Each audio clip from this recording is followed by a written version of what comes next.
नाम की एक सांवली सी दिखने वाली नागिन आरती की थाली लिए शिव मंदिर में पूजा करने जाती है। उसके मंदिर में प्रवेश करते हुए वहाँ खड़ी सारी नागिनें मुंह बनाते हुए उसे घूरने लगती हैं। तभी वहाँ नागराज की पुत्री रूपमती नागिन उसे ताने देते हुए कहती है, फिर उचित समय पर मंदिर में प्रवेश किया तुमने। शहरी तुम जब तब क्यों नहीं आती, तब मंदिर में कोई नहीं होता, पूजा का कोई उचित समय नहीं होता रूपर, और भोलेनाथ के दर्शन के लिए पधारने को तुम्हारी जरूरत नहीं है। रंग रूप ना सही, किंतु हर बात का सही प्रकार से उत्तर देना आता है तुम्हें। वैसे किस बात का घमंड रख कर बोल लेती हो, क्योंकि घमंड करने के लायक रंग तो नहीं है तुम्हारा। तुम जैसी कर भी कह सकती है, तुम वैसी हो, बाकी सारे लोग भी वैसे ही दिखाई देते। ऐसा होता तो तुम्हारा सांवला रंग अपने जैसा गोरा नजर आता मुझे, पर अफसोस ऐसा है नहीं। लगता है मेरे सांवले रूप से मुझसे ज्यादा परेशानी तुम्हें है। अब तुम मेरे सामने से हट जाओ ताकि मैं पूजा कर सकूं। नाग कन्या रूपमती और नागिन शेरी की बहस चली रही थी। तभी महाकाली एक नागिन चिल्लाकर कहती है, रूपमती तू सावरी शहरी से बहस कर रही है। बाहर देख, अजर नाग मंदिर के बाहर आया है। अजर नाग रास्ता में क्या बात है, नागलोक का गोरा और रूपमान नाग मंदिर के बाहर, तो मैं यहाँ क्या कर रही हूँ? मुझे भी उसे एक झलक देखना ही चाहिए। भला उस गोरे रूपमान नाग का उसे देखने के बहाने कम से कम मंदिर से थोड़ी भीड़ तो कम हुई। उसका छोड़ो, तुम तो भोलेनाथ से अपने भले के लिए प्रार्थना करो। इतना कहकर नाग कन्या रूपमती वहाँ से चले जाती है और बाकी नागिनें भी उस रूपमान गोरे नाग की एक झलक पाने के लिए मंदिर को भागती हैं। तो वहीं शेरी भोलेनाथ की पूजा में मगन हो जाती है।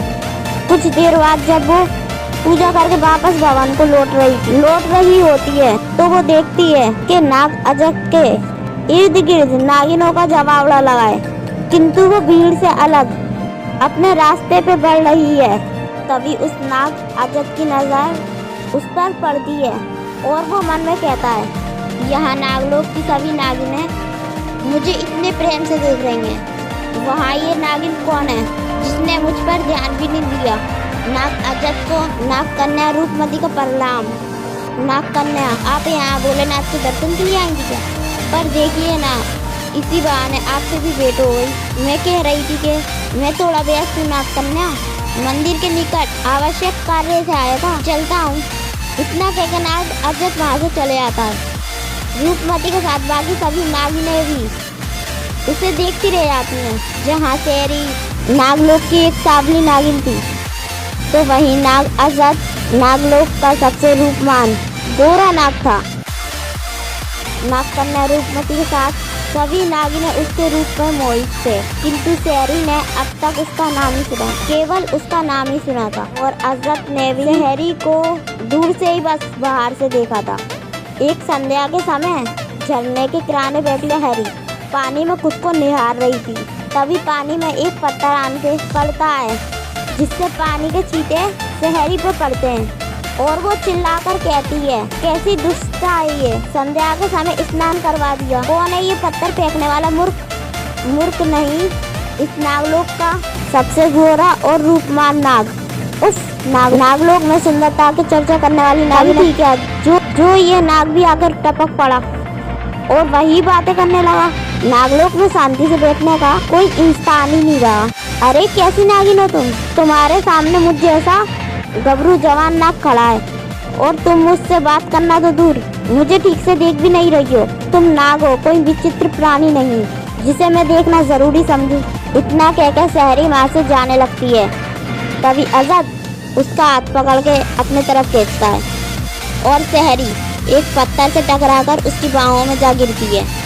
उसी समय वहाँ से गुजर रही रूपमती और उसकी सखी नागिन की नजर उन दोनों पर पड़ती है और वो शेरी नागिन को अजक नाग के साथ देखकर हैरान रह जाती है। तभी शेरी मन में कहती है, इसका प्रश्न मुझे इतना सुखद एहसास क्यों दिला रहा है। कितनी सुंदर आंखें हैं इसकी, मुझे देखकर कहीं खो तो नहीं गई तुम? तुम्हारी गलती नहीं है कोई। मेरे करीब आकर हर नागिन मुझ में खो जाती है।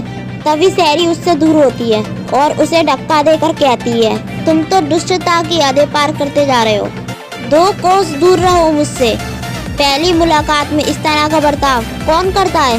वही तो, पहली मुलाकात में तो हर नागिन मेरी दीवानी हो जाती है, किंतु तुम हो कि मुझे खुद से दूर करे जा रही हो। मुझे जानना है तुम ऐसा क्यों कर रही हो, क्योंकि ये उन नागिनों एक जो नहीं।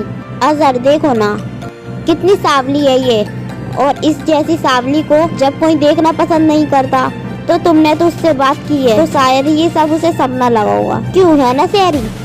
सही कह रही है रूपमती, ये तो मन ही मन प्रसन्न हो रही हुई, लेकिन दिखा नहीं रही। तुम दोनों को मेरे रूप पर कोई काम नहीं है क्या? हमारे पास कोई कार्य हो या ना हो, किंतु हम तुम जैसा किसी को फंसाने का नहीं कर रहे ना। ये तुम क्या बोली जा रही हो? और नाक कन्या रूपमती, ऐसा कुछ भी नहीं है। शहरी नागिन तो यहाँ शांति में बैठी थी, मैंने ही उसकी शांति भंग कर उससे बात करना चाहिए। तुम सब क्या आज एक ही प्रकार का जहर पी के आए हो, जिसे पीने के बाद मुझे कोसने में, मेरे आलोचना और मुझे परेशान करने की शक्ति प्राप्त हो गई है। तो ठीक है, तीनों मिलकर यहाँ बातें करो, मैं जाती हूँ। किंतु शहरी अजब की बात सुने बिना ही वहाँ से चले जाती है। तो वही रूपमती उसे जाते देखकर खुश होकर अजब से बातचीत करने का प्रयास करती है, किंतु कुछ ही देर में अजब किसी कार्य का बहाना लगाकर वहाँ से चला जाता है। समय बीतता है, अजब शहरी को कभी पार्क तो कभी झरने की किनारे दूर से ही देखा करता। एक दिन जब वो मन में एकांत में नृत्य कर रही होती है, तो अजब एक वृक्ष के पीछे से उसका नृत्य देखने लगता है। तभी अजब का एक मित्र नाग उसके पास आकर कहता है, अरे तू इस वृक्ष के पीछे से किसे नहीं आ रहा है? धीरे बोल रक्षक, जिसे देख रहा है उसने सुन लिया तो यहाँ आकर हम दोनों पे भड़क उठेगी। अच्छा, तू वहाँ नृत्य कर रही सांवली नागिन की बात कर रहा है। उसका नृत्य करने शक्तिशाली अजब एक वृक्ष की ओर से निहार रहा है। नृत्य कौन देख रहा है? मैं तो शहरी को देख रहा हूँ, कितनी मगन होकर अभ्यास कर रही है ना। हाँ तो क्या करूँ, लगता है दिमाग ठिकाने पे नहीं है। नागलोक में सुंदर नागिनों का क्या अकाल पड़ गया है, जो तू सांवली नागिन के दर्शन करने मजबूर है। सांवली है तो क्या हुआ? इस नागलोक के सभी नागलोकों में से सबसे अलग और अद्भुत प्रतीत होती है ये मुझे तो लगता है मैं शहरी से प्रेम करने लगा हूँ। ये कैसा मजाक है? तू गोरा नाग और वो सांवली नागिन, नागलोक में ऐसी जोड़ियाँ हंसी का पात्र तो बन सकती हैं। यक्षक के हंसने की नृत्य कर रही शहरी की कानों में भी जाती है और वो इधर उधर देखने लगती है। तभी अजब और यक्षक वहाँ से गायब हो जाते हैं। समय बीतता है। एक दिन और यक्षक दोबारा अजब के शहरी को पसंद करने की बात पूरे नागलोक में फैल जाती है, जिसे सुनकर रूपमती नागिन जलन की ज्वाला भड़कने लगती। तो वहीं ये बात शहरी के माता पिता को पता चलती है, तो वो उसके विवाह के लिए नागों के रिश्ते देखना प्रारंभ कर देते हैं। एक दिन जब शहरी के भवन में उसके रिश्ते की बात एक सांवले नाग चल रही होती है, तभी वहाँ अचानक अजब प्रकट होकर कहता है, आप लोग यहाँ से लौट जाइए, विवाह का प्रस्ताव लेकर आए, उससे मैं प्रेम करता हूँ। ये तुम क्या कह रहे हो? नाग अजब, माफ कीजिए किंतु ये सत्य है। मैं आपकी पुत्री शहरी से बहुत प्रेम करता हूँ और उसके साथ में विवाह करना चाहता हूँ। ये नहीं हो सकता।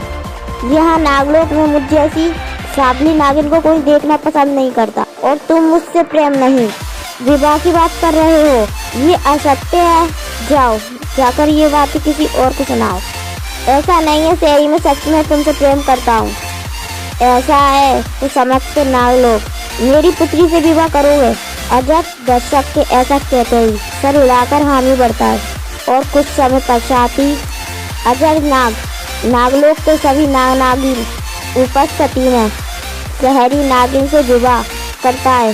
ये देखकर यहाँ सभी नागलोकवासी हैरान थे। वहीं नागिन रूपमती के सभी अरमानों पर पानी फिर जाता है।